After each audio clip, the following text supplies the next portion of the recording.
جب ہم ہی اچھے نہیں ہیں تو پھر رحمت کی چادریں تو نہیں تان دی جائیں گی ہمارے اوپر. یہ حکمران عذاب ہے ہمارے اوپر اور یہ ہمارے گناہوں کی سزا ہے. حجاج بن یوسف بصرے کا سخت گیر حاکم اپنے ہاتھ سے 70,000 لوگوں کو قتل کیا تھا. 90,000 لوگ اس کے حکم سے کٹے تھے. حضرت حسن بصری رضی اللہ تعالیٰ عنہ فرمایا کرتے تھے اگر پچھلی امتوں کے لوگ اپنے سارے ظالموں کو لے آئیں اور ایک پلڑے میں ڈال دیں، ہم صرف حجاج بن یوسف کو دوسرے پلڑے میں ڈال دیں گے، یہ پھر بھی بھاری ہوگا. صحابی رسول کو سین حرم میں ذبح کیا شخص، بہت ظالم شخص.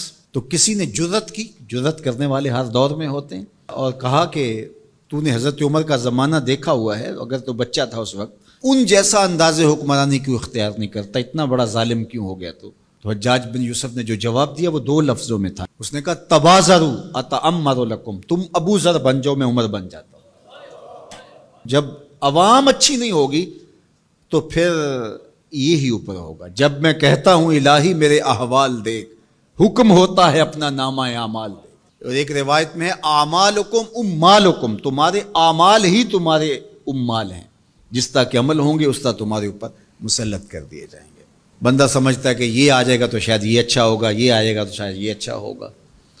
ایسے کافی دیر پہلے ایک حکومت گئی، پھر اس کی بعد دوسری آئی، تو وہ کوئی صحافی تھے تو مجھے کہنے لگے کہ آپ کیا اس پر کہتے ہیں؟ تو میں نے کہا کہ ہم نے پھولوں کی آرزو کی تھی، آنکھوں میں موتیا اتر آیا. تو یہی ہوتا ہے، جب تک ہم خود اپنے آپ کو صحیح نہیں کرنا چاہیں گے اتنی دیر تک کچھ بھی نہیں ہوگا. اور دوسری طرف یہ جو نظام ہے اس وقت ہمارے اوپر مسلط، ہم با دل نخواستہ قبول کیے ہوئے ہیں، اور یہ مشق تھی کہ چلو اس کے ذریعے سے کوئی بہتری کا راستہ نکلے، لیکن 70 سال سے وہ کولو کے بیل کی طرح وہی مشق ہو رہی ہے.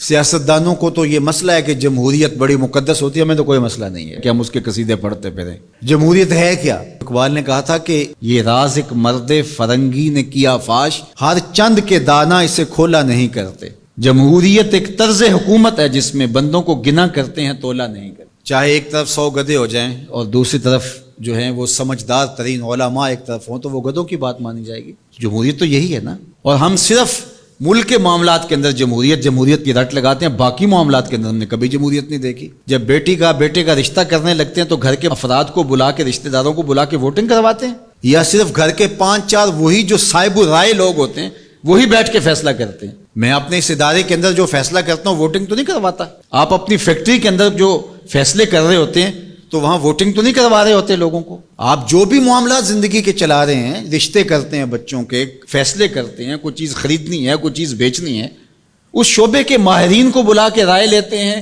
سمجھدار لوگوں کو بٹھا کر کے. اس وقت آپ کی کچن کیبنٹ بھی ہوتی ہے، سب کچھ ہوتا ہے اس وقت. اور یہ ملک اس قدر بے توقیر ہے کہ یہاں آپ اس شخص کی رائے لے رہے ہو کہ جو بریانی کی پلیٹ کے اوپر بک رہا ہے، اور آپ کہہ رہے ہیں کہ اس ووٹ کو بھی عزت ہونی چاہیے، اس کو بھی وقار ہونا چاہیے. کیا بات ہوئی آپ کی؟ ہماری تقدیر اگر بدل سکتا ہے تو وہ نظام محمد صلی اللہ علیہ وسلم بدل سکتا ہے. نظام خلافت ہماری تقدیر بدل سکتا ہے. ہم مشق کرتے رہیں، جو بھی کرتے رہیں، کچھ نہیں ہونے والا. ماضی میں کتنی حکومتیں آئیں، بدلی، اب ایک حکومت آئی، اب یہ بھی شاید جانے والی ہے، قصہ تمام ہونے والا ہے. پھر اس کے بعد کیا ہوگا؟ یہاں ایجنسیوں کے لوگ بھی موجود ہیں. میں میسج دیتا ہوں، کوئی ملک کے اندر سے سنجیدہ لوگوں کو اکٹھا کرے. 22 کروڑ کی عوام میں سے کوئی 100 آدمی بھی نہیں ملے گا جو دیانتدار بھی ہو، خیر خواہ بھی ہو اس ملک کا، اور باصلاحیت بھی ہو. ان لوگوں کو بٹھائیں اور کوئی 10-15 سال کے لیے ان کے سپرد کریں ملک، کوئی معاملے سیدھے کریں. غریب کے لیے تو زندگی اتنی تنگ ہو گئی ہے کہ خودکشی منع ہے شریعت میں، ورنہ لوگ خودکشی کر لیں. یہ حالات اگر یورپ میں ہوں، دیگر ممالک میں ہوں، تو وہ تو اجتماعی خودکشیاں کریں. یا ہمارا مذہب ہمیں روک رہا ہے اور ہم برداشت کر رہے ہیں اور صبر کر رہے ہیں. ہمارے مذہب نے ہمیں صبر کی تلقین کی ہے. ورنہ آپ گھر سے نکلتے ہیں، کوڑے کے ڈھیر پڑے ہوئے ہیں جگہ جگہ. لوگوں کے رویے کتنے کھردرے ہو گئے. رشتہ داریوں کے اندر باہمی الجھنیں، لڑائیاں، شر فساد، ایک دوسرے کی ٹانگیں کھینچنا. گلیوں بازاروں سے لے کر کے آپ اوپر کی سطح تک چلے جائیں، یہ معاشرہ نہیں رہا.